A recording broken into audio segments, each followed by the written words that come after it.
Hi, welcome back to recitation. In lecture, you've been learning about computing, rather not computing, but determining whether series converge or diverge and different tests for that. In particular, you've learned the integral test. So here are a couple of series that you haven't seen before. The sum from n equals 2 to infinity, 2, just so I don't have any funny business here, of dividing by 0, of 1 over n times log of n. And a second series, sum from n equals 2 to infinity of 1 over n times log of n quantity squared. So the question is, do these series converge or diverge? So why don't you pause the video, take some time to work on this question, come back and we can work on it together.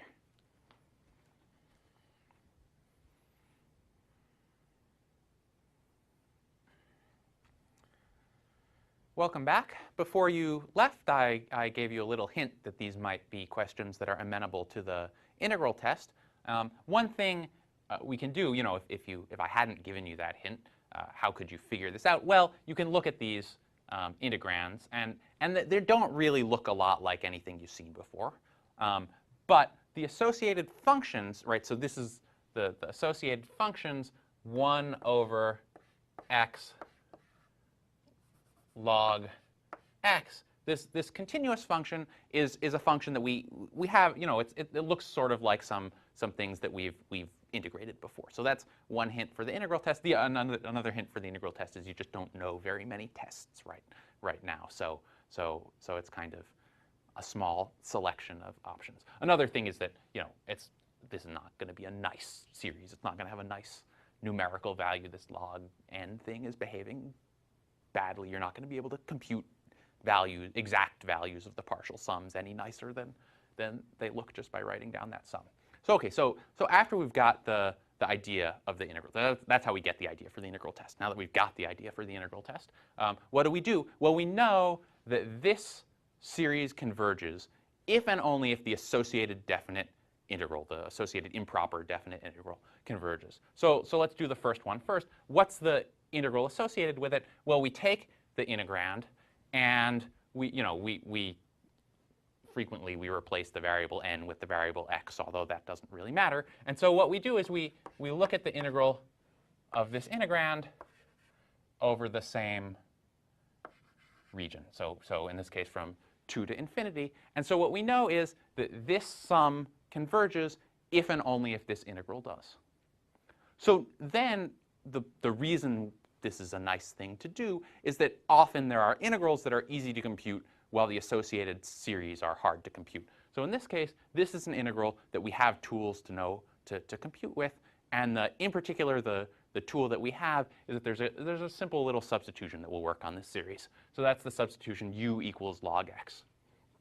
So if we make the substitution u equals ln of x, then du is equal to 1 over x times dx.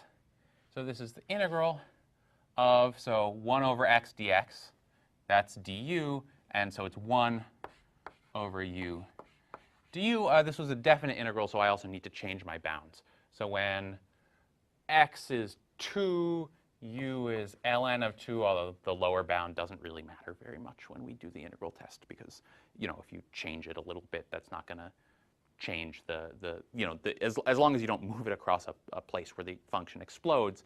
All the interesting stuff is whether the function is big as it goes to infinity. So if you move it a little around at the bottom, you'll change its numerical value, but you won't change whether it converges or diverges. But in any case, it's ln of 2. And then when x goes to infinity, ln of x goes to infinity, so the upper bound is also u equals infinity. And now this is an easy integral. This is just ln of u between, well, ln2, which again really doesn't matter, and infinity. And we see that at the upper bound, we get ln of infinity, which is infinity. So this thing is infinity. So our original series diverges. OK, so we've applied the integral test here, and we found that our series diverges.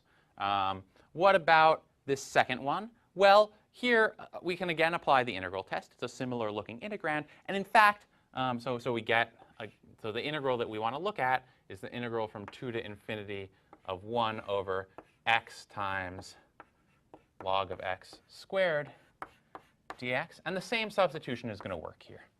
So we're going to use the substitution u equals ln x du equals 1 over x times dx. And the bounds are going to be the same, ln2 to infinity. OK, but what happens when we make this substitution? Well, the 1 over x dx is still the du. But then here, this time, we have 1 over u squared, right? Because we've got an ln of x squared. And u is ln x. So OK, so we get 1 over u squared. So again, this is easy to integrate. So this is 1 over u squared. So that's going to be minus 1 over u when we integrate it between ln2 and infinity. OK, so we take the two values here. As u goes to infinity, minus 1 over u goes to 0.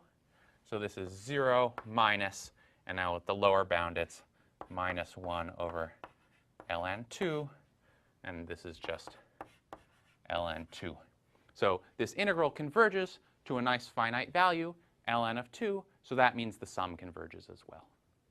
All right? And in fact, if you go back and look at the lecture video, you'll see that you can actually bound the value of the sum in terms of this value ln of 2, the value of the integral, and the first terms of the sum. I realized that I should have said one thing at the beginning, which is that we didn't check that the hypotheses of the integral test are valid here. So remember that the integral test only applies if this function that you use is a decreasing positive function on the interval in question. And I didn't actually check those conditions. They're easy to see in this case, right? Because for n bigger than 2, n is positive and increasing, and log n is positive and increasing, so the product is positive and increasing, so the 1 over it is positive and decreasing. So it's easy to check in this case that the conditions of the integral test apply.